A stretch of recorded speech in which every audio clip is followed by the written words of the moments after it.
बिस्मिल्लाहिर्रहमानिर्रहीम। अस्सलाम वालेकुम दोस्तों, इस वीडियो में हम बात करने जा रहे हैं 3 से 4 अहम टॉपिक के हवाले से। एक, सवात के अंदर जो बम ब्लास्ट हुआ है इसके पीछे कौन है और सवात के अंदर तालिबान को कौन लाया है। दूसरा है कि MQM को कौन लाया था और MQM क्यों इतनी बड़ी हुई थी। तीसरी चीज है कि जो इस्लामाबाद के अंदर हलचल मची हुई है कि आर्मी चीफ को एक्सटेंशन देनी है कि नहीं देनी। और नून लीग ने इमरान खान के ऊपर एक तरह का पॉलिटिकल अटैक जो किया है, जो एक रिलीजियस कार्ड में इन्वॉल्व करके एक पॉलिटिकल अटैक किया है, वो क्या है और इसके पीछे एक वजह क्या है। सबसे पहले आते हैं सवात के ऊपर। सवात के अंदर जितने भी दहशतगर्द है वो क्यों आए और कौन लाया है, ये सवाल हर किसी को तंग कर रहा है। सीधी सीधी बात है, पाकिस्तान आर्मी ने इनको लाया है और इनको यहाँ पर रीसेटल करने की कोशिश की जा रही है। अमन अच्छी चीज होती है, जंग किसी को भी पसंद नहीं होती, लेकिन अमन आप किस शर्तों पे करते हैं ये ज्यादा तय करता है कि अमन चलेगा भी या नहीं चलेगा, अमन कितनी देर रहेगा। आप शर्तें क्या थी उसके मुताबिक ही आपको पता चलता है कि अमन कितनी देर तक यहाँ पर रहेगा। अब आपने सर झुका के तस्लीम करके अमन तो कर लिया, लेकिन अमन से मिला क्या आपको, फिर से वही जंग वही ब्लास्ट। और ये बात भी अलग है कि आपने किन शर्तों के ऊपर अमन किया है, अमन के लिए आपने कौन कौन सी शर्तें उनकी मानी है। सबसे पहली चीज, अगर वो अमन चाहते थे तो उनको ये कहना था कि वो इस रियासत की रेट को मानते, दूसरे अपने हथियार डालने को तैयार है, और तीसरा आजाद शहरी और एक अच्छे शहरी बनकर रहेंगे। और चौथी चीज, इनको वापस सवात में लाने की क्या जरूरत थी। गवर्नमेंट ऑफ पाकिस्तान के पास इतने खासे पैसे है, इतनी खासी जमीन है, कहीं और पर एक शहर स्टेब्लिश कर लिया जाता जहां पर इनको रखा जाता, या इनको फॉरेन मुल्क में भेज दिया जाता जैसे तुर्की है,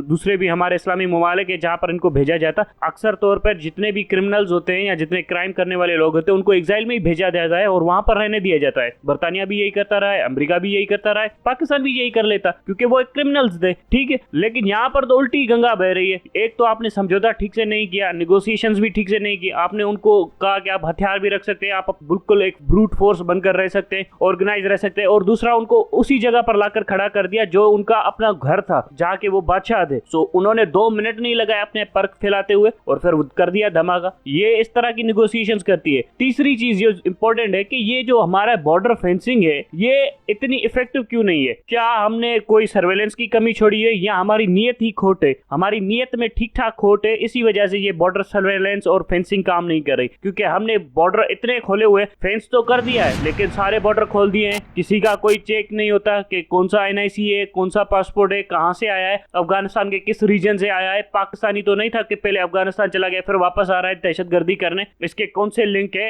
एम्बेसीज के थ्रू, कुछ भी नहीं, बस आओ और जाओ, आओ और जाओ। और फिर इस तरह से होता यही है कि स्मगलिंग होती है, स्मगलिंग का सारा पैसा पाकिस्तानी फौज को जाता है और इस तरह से दहशतगर्द भी आ जाते हैं। जो आपके APS में हमला हुआ था वो इसी बॉर्डर के खुले हुए होने की वजह से तो हुआ था कि सारे के सारे दहशतगर्द जो भी 5 लोग थे वो यहाँ से ही तो आए थे। अगर हमारी मतलब है ना नो लेसन्स लर्न, हमने कोई सबक नहीं सीखना तारीख से, हमने कुछ नहीं करना, क्योंकि लोग पाकिस्तानी है ना एक कीड़े मकोड़े, मरते हैं मर जाए, ना आपकी आर्मी को फर्क पड़ता है, ना आपकी इस्टेब्लिशमेंट को फर्क पड़ता है, ना आपकी गवर्नमेंट को फर्क पड़ता है, ना आपकी जुडिशरी को फर्क पड़ता है, ना आपकी मीडिया को फर्क पड़ता है। पाकिस्तानी कीड़े मकोड़े हैं, मर जाए। लेकिन बाद में आपको सफेद झंडा देके, आपको बिल्कुल हरा झंडा में लिटा के दफन कर देंगे और फिर कहेंगे देखो जी पाकिस्तान का अजीम शहीद है। सिर्फ शहीद होने से ही जंगें जीती जाती हैं क्या? गाजी भी तो कुछ हो ना, या सब शहीद हो जाएंगे तो फिर जंग कौन जीतेगा। इसी चीज को कनेक्ट करते हैं कराची के साथ। कराची के अंदर अल्ताफ हुसैन को किसने खड़ा किया था? ये लाल मस्जिद के अंदर ये सारे जो बैंडेड बैठे हुए थे इनको किसने खड़ा किया था? सारी इंटेलिजेंस एजेंसियों ने सपोर्ट की थी, लाल मस्जिद वालों को भी इंटेलिजेंस एजेंसियों ने सपोर्ट की थी। जब इनके मुखालिफ हो गए फिर उनके खिलाफ ऑपरेशन कर दिया। अब फिर इस्लामाबाद में लाल मस्जिद वाला के साथ दोबारा छड़ गया है और वो वहां पर 200 बंदे हथियारों के साथ लेकर आए। जब सवात में आ गए हथियार लेकर तो वो मौलाना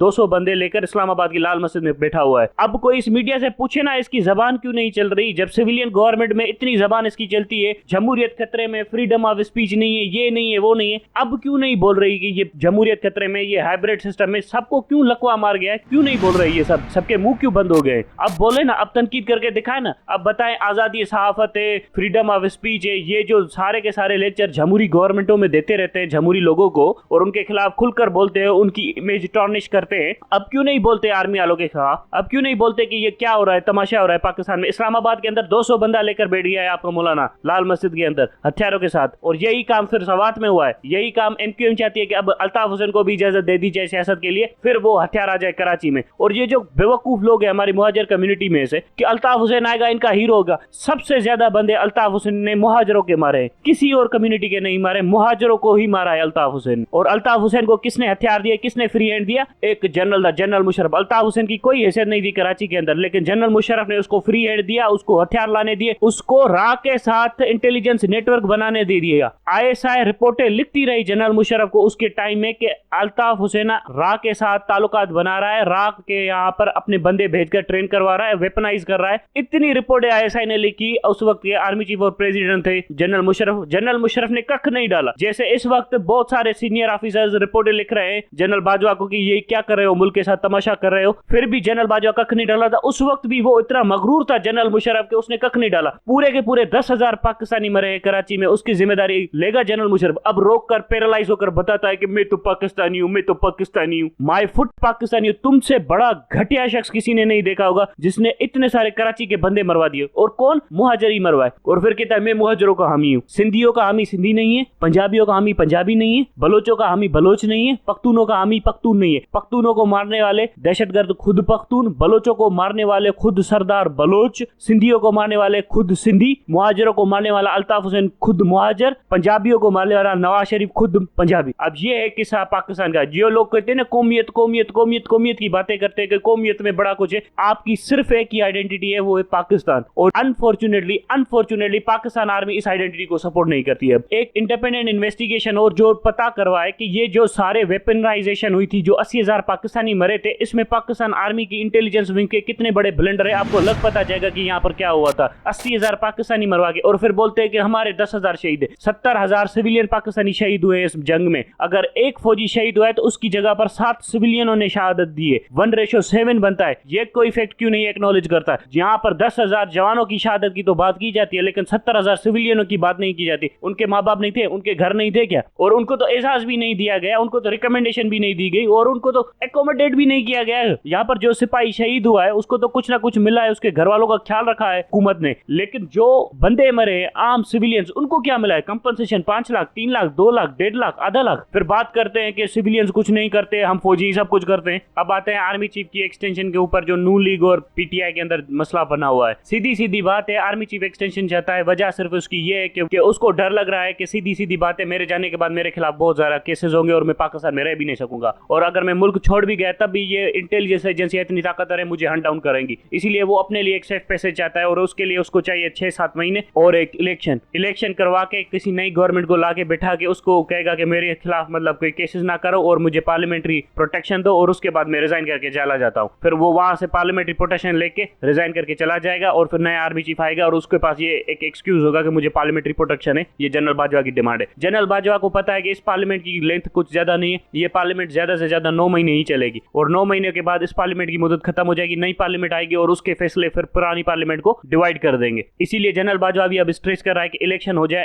जाए, लेकिन इलेक्शन करवाने के मूड में दूसरी पार्टियां नहीं है। वजह सिर्फ ये है कि वो फेस ही नहीं कर सकते इमरान खान को इलेक्शन में। वो by certain ticks and tip हुकूमत में तो बैठे हुए हैं लेकिन इलेक्शन में फेस नहीं कर सकते, और इसके लिए वो एक अलग ही कानून बनाने की सोच रहे हैं कि पार्लियामेंट की मुद्दत बढ़ा दी जाए, क्योंकि इस वक्त पार्लियामेंट की जो मुद्दत है इस पार्लियामेंट की 10 महीने से ज्यादा नहीं है, और वो सोच रहा है कि अब 2 साल और बढ़ा दी जाए इस पार्लियामेंट की मुद्दत, कोई इमरजेंसी नाफिज की जाए, किसी ना किसी और तरह से इस पार्लियामेंट की मुद्दत बढ़ा दी जाए। वो एक अनकॉन्स्टिट्यूशनल स्टेप होगा और उसमें भी बड़ी ठीक ठाक ठुकाई हो जाएगी इन सबकी। ये उसी तरह की प्लानिंग है जो जनरल मुशर्रफ ने 2007 में इमरजेंसी लगाकर प्लानिंग करने की कोशिश की थी और जिसके ऊपर उसको फांसी की सजा भी हो चुकी है। जब इदारों को सियासतदानों के साथ मशकरिया करने में मजा आता है ना, तो उसका असर यह होता है कि जब इदारे नून लीग के साथ होते हैं तो PTI उसको तनकीद करती है, जब इदारे PTI के साथ होते हैं तो PMLN उनको तनकीद का निशाना बनाती है। अब इसी वजह से इदारे बन गए सैंडविच। पूरी की पूरी इंटेलिजेंस एजेंसियां कहां पर लगी हुई है? इमरान खान के ऊपर, मुल्क की इंटरनल स्टेबिलिटी के ऊपर, इंटरनल पॉलिटिक्स के ऊपर, जबकि हमारी सरहदें कितनी गैर महफूज है। BLA के साथ जंग कौन लड़ेगा? TTP को कंट्रोल कौन करेगा? इंडिया के ऊपर नजर कौन रखेगा? रीजनल स्टेबिलिटी कौन पैदा करेगा? ये काम इंटेलिजेंस एजेंसियों का होता है, इनको रिपोर्ट बनानी होती है, सब कुछ इनको करना होता है। लेकिन फिर भी ये सारे के सारे इस तरफ लगे हुए 17 इंटेलिजेंस एजेंसी है पाकिस्तान की, वो सारी की सारी इसी काम में लगी हुई है कि इमरान खान को कैसे दबाना है। और पाकिस्तान की क्या हो रहा है हम सबके सामने। अगर हम लोग ये समझेंगे नहीं कि हमें अकाउंटेबिलिटी रखनी है, चाहे कितनी भी बड़ी ताकतवर फौज हो उसको अकाउंटेबल रखना पड़ता है। अगर आप उसे अकाउंटेबल नहीं रखते,